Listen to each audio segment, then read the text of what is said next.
Saya ingin kembali ke Bang Ade Armando. Bang Ade ini kan termasuk orang yang cukup keras mengkritik begitu ya, kemudian juga memberikan berbagai macam tweetan mengenai Gubernur DKI Jakarta. Bisa-bisa Bang Ade Armando ini juga kena cyber army nih kalau nanti sudah ada cyber army-nya.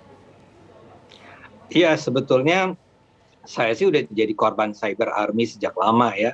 Cyber army tim pendukungnya Pak Anies itu udah lama sekali bekerja berusaha membungkam saya. Tapi kan ya memang nggak mungkin mereka lakukan, tidak akan berhasil. Nah sekarang kembali ke pertanyaan Anda, seandainya ini dilakukan oleh MUI Jakarta bagaimana? Saya ingin mengatakan begini, MUI Jakarta itu bukan lembaga negara, dia adalah lembaga masyarakat ya. Dia dibentuk oleh masyarakat, jadi memang dia tidak punya kewajiban untuk misalnya harus bersikap netral, nggak ada kewajibannya. Dia bisa saja mendukung salah satu pihak ya. Nah dalam hal ini kalau MUI DKI itu menjadi pendukungnya Anies Baswedan, ya nggak apa-apa juga, itu sebetulnya hak mereka dalam berdemokrasi. Hanya saja itu artinya buat kami, warga masyarakat, kami akan tahu bahwa MUI DKI itu sudah tidak lagi bersikap netral. Jadi otoritas keagamaan yang mereka miliki itu bukanlah sesuatu yang berbasis pada objektivitas, pada ketiadaan kepentingan, tapi justru karena ada kepentingan. Jadi apapun yang dinyatakan oleh MUI DKI misalnya akan selalu kami pandang dengan cara bahwa kalau ini menyangkut tentang terutama pemerintah, ya tentu saja bukankah MUI DKI ini memang menjadi bagian dari kekuatan pemerintahan Anies Baswedan. Jadi kita menganggap bahwa kredibilitas atau legitimasi MUI DKI sebagai wakil para ulama di Jakarta itu sebetulnya tidak lagi optimal lah, tidak legitimate lah sebetulnya. Itu aja. Jadi kami sih oke-oke aja akan dihabisi dengan cara apapun, tapi kan ini demokrasi ya, kita masing-masing punya hak untuk berbicara. Oke. Nah sekarang saya ingin dengar suara dari Pak Munahar. Pak Munahar, menurut Bang Ade Armando nih ya, kalau nih seandainya cyber army-nya menjadi sebuah kenyataan, MUI bisa dinilai, MUI DKI Jakarta bisa dinilai nggak netral lagi, Pak Munahar? Ya ini kan sesuatu yang belum terjadi, kenapa dikhawatirkan? Tapi kan ada rencana Pak Munahar.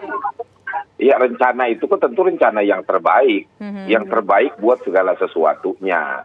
Kita nggak mungkin langkah kita itu justru memperkeruh suasana. Tadi saya sampaikan, harus seoptimal mungkin nanti bidang Infocom dalam pembentukan ini termasuk apa itu namanya, intinya adalah meluruskan segala sesuatu yang tidak lurus.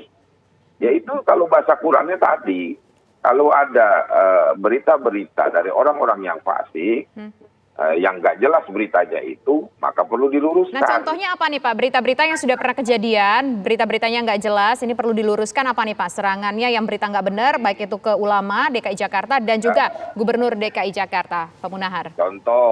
Contoh sekarang yang lagi rame, karena salah satu dari anggota MUI ada yang terindikasi teroris, kemudian tertangkap, akhirnya rame tagar agar MUI ini dibubarkan.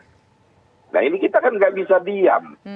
Kalau satu oknum berbuat kesalahan, masa institusinya harus dibubarkan? Kan nggak mungkin juga. Itu untuk anggota UMI, untuk ustadz ataupun juga orang yang paham agama di DKI Jakarta. Tapi kalau terkait dengan Gubernur DKI Jakartanya apa contohnya Pak?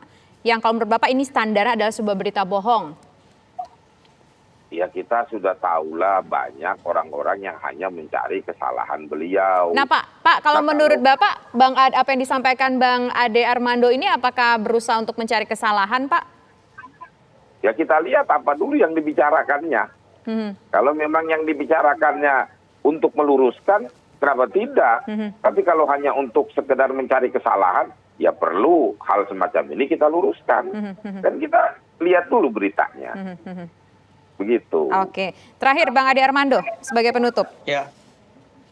Tanggapan Anda. Ini pendapat saya.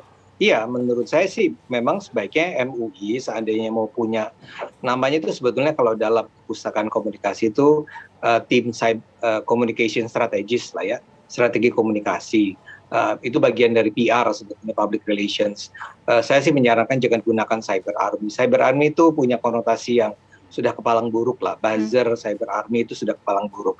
Jadi memang saya rasa ada baiknya MUI itu punya ahli-ahli strategi komunikasi.